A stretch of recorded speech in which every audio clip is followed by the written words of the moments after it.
News India 27 नव्या पिढीचं नवं माध्यम. नाळेगाव आश्रमशाळेत जागतिक योग दिन उत्साहात साजरा.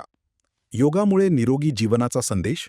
मान्यवरांनी विद्यार्थ्यांना नियमित योग करण्याचे आवाहन केले. शासकीय माध्यमिक आश्रमशाळा नाळेगाव येथे 11वा आंतरराष्ट्रीय जागतिक योग दिन मोठ्या उत्साहात साजरा करण्यात आला. कार्यक्रमास भाजप तालुकाध्यक्ष ननाशी मंडल तसेच उपसभापती वसंत थेटे यांची प्रमुख उपस्थिती लाभली. शाळेचे मुख्याध्यापक जाधव सर यांच्या मार्गदर्शनाखाली विद्यार्थी, शिक्षक व शिक्षकेतर कर्मचाऱ्यांनी सामूहिक योगाभ्यास करून निरोगी जीवनाचा संदेश दिला. यावेळी उपस्थित मान्यवरांनी योगाचे महत्त्व सांगताना विद्यार्थ्यांनी दररोज किमान 30 मिनिटे योग, प्राणायाम आणि ध्यानाचा सराव केल्यास शारीरिक व मानसिक आरोग्य उत्तम राहते, एकाग्रता वाढते, तणाव कमी होतो आणि जीवनशैलीशी संबंधित अनेक आजारांपासून संरक्षण मिळते असे प्रतिपादन केले. योग ही भारताची जगाला मिळालेली अमूल्य देणगी असून निरोगी समाज घडविण्यासाठी प्रत्येकाने योग आपल्या दैनंदिन जीवनाचा भाग बनवावा असे आवाहन करण्यात आले. कार्यक्रमाच्या यशस्वी आयोजनासाठी शाळेतील सर्व शिक्षक व शिक्षकेतर कर्मचाऱ्यांनी परिश्रम घेतले.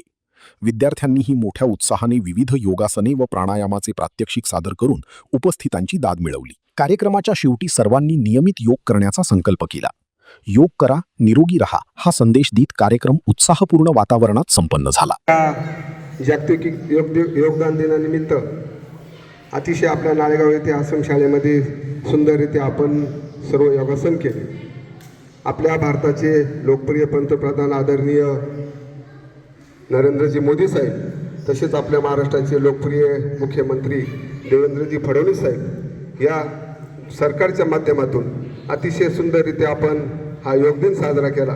खरं तर बघितलं तर आज आपल्याला धनसंपत्तीपेक्षा शरीर संपत्ती फार महत्त्वाची आहे.